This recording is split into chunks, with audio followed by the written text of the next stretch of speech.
get going. We actually have a very busy schedule today.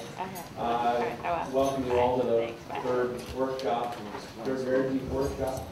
We're going to talk about surrogate endpoints in rare disease treatment development today. I'm the president of the EverLife Foundation for Rare Diseases, and I'll be sort of master of ceremonies today. But we have quite a long list of talks, and on your tables are the agendas for today. Go out and get food whenever you like. It should be relatively informal, but we need to move ahead into the speakers today. We have 15-minute talks. We need to keep strictly to that so we don't get way behind. So I'm going to start off today and give you a little orientation of what we're going to do for the day and a little bit what the foundation does, and then we'll jump right into it.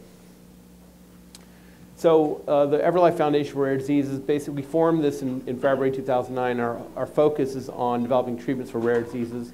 And we're doing this by conducting workshops, participating in conferences, and doing what we can to get people aware of some of the issues and trying to move the science forward. And what our hope is to advocate for improvement support for FDA in terms of what we're doing in the rare disease space. And certainly there have been a lot of great successes and improved products for rare disease, and we think there could be more, and we want to do what we can to help make the process better and more efficient, and particularly make it scientifically sound. We're not interested in things getting through the process that don't work. We want good products developed. We now have 181 foundation partners, patient groups, and physicians organizations. So why the workshop series? The rare disease treatment development is extremely difficult. And as you know, there's so many rare disease, world orphan, that kind of conference going on right now.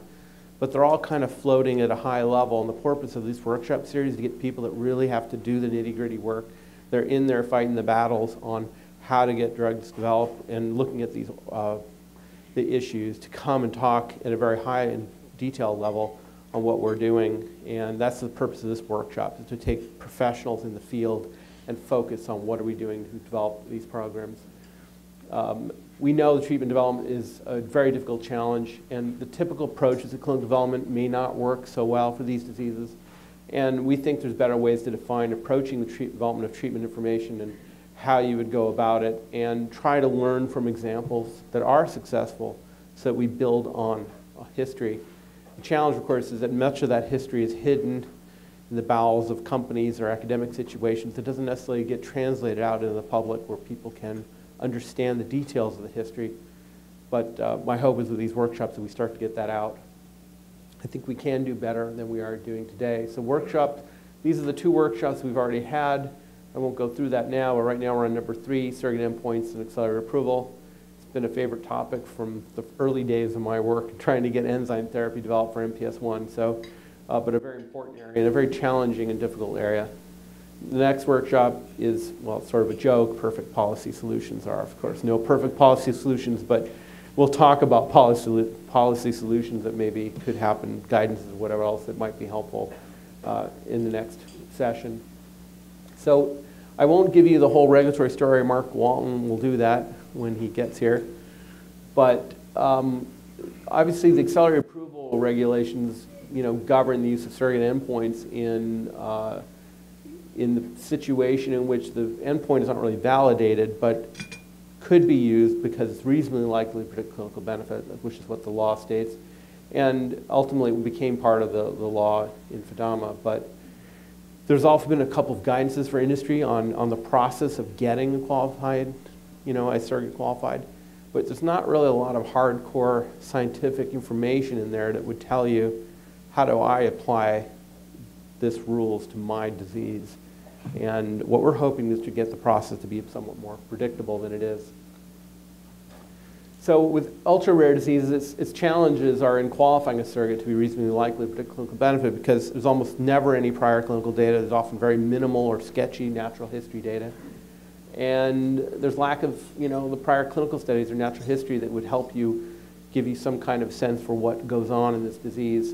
And so, but yet, the science or medicine behind these might be really clear. That is, it's a genetic basis to it. You know exactly what's mutated. You know exactly what's wrong. You know exactly how this marker accumulates and where, and you know what's happening. And so that part is very strong. So the question is, how can we practically qualify surrogates for use in ultra-rare disorders when there's a little prior clinical experience?